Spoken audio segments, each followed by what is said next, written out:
Ito po si Chico Olala 2. Like new condition. Good for newborn until 3 years old. Okay. So, ang details po nito is adjustable po yung leg rest po niya.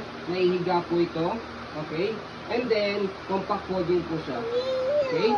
So, malinis po ito. Pero, much better po kung i-wash nyo pa din po siya. And, sasanitize para safe na rin po kay baby. Okay. Pero kung gusto po ninyo, sanitize nyo lang po siya na mabuti. Okay.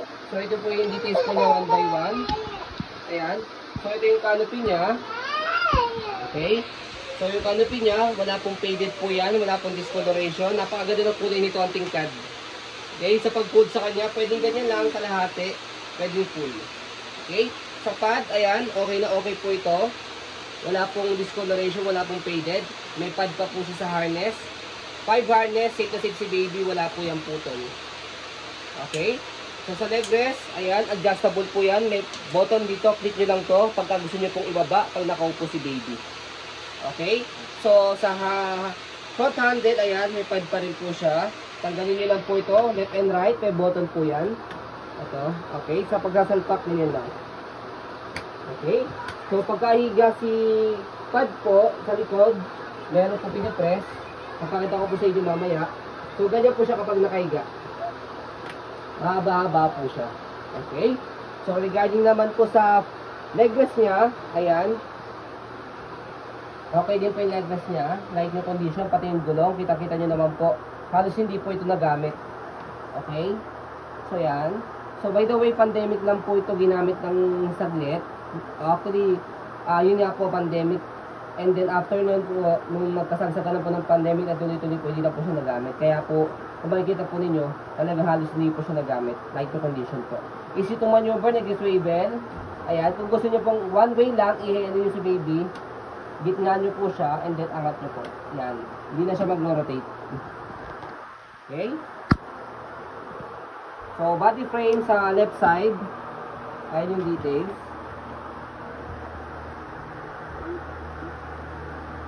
Okay?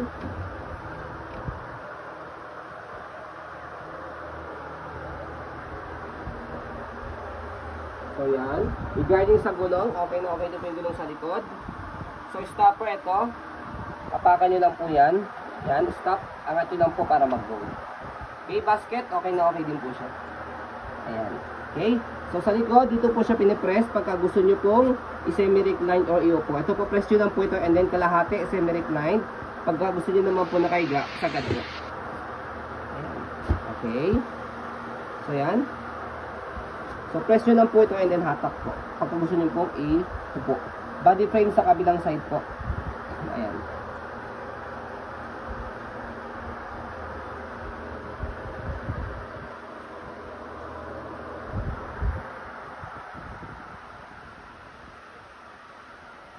So, again, like yung condition po ito, pwede po sa mga masaselan po. So, sa handle, ayan. So, sa pag-fold sa kanya, make sure lang po na naka-fold po yung canopy. Nakaupo po ito. So, slide and then press yung ilalim kasi hindi nyo po pamipindot yung ilalim. Patigas po siya pag hindi nyo slide.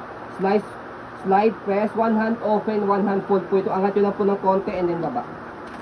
So, yun lang po kadali. So, estimated weight po nito, nasa 4.5 to 5.5 kilo na siya. Ayun, nagkano lang po. Lightweight stroller. 4 kilo lang yan. 4 kilo lang po, sabi ng asawa ko. Okay, so sa pag-open po sa kanya, same slide, press, angat ng konti. Angat nyo lang po ibabaw. Ito nakaangat, ay, angat nyo lang po ng konti ilalim. Ito likod, tapos ito, naka-level po sa floor. Tapos bukan nyo lang po.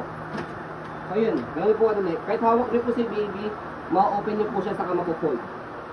So, yun. Scroll lang natin sandali. So, yan. As you can see, very details po kami mag-video. Kasi ang shop policy po namin, no refund, no exchange. What you see is what you get po sa video. Okay? So, yun po. Maraming salamat po. Have a nice day and God bless po.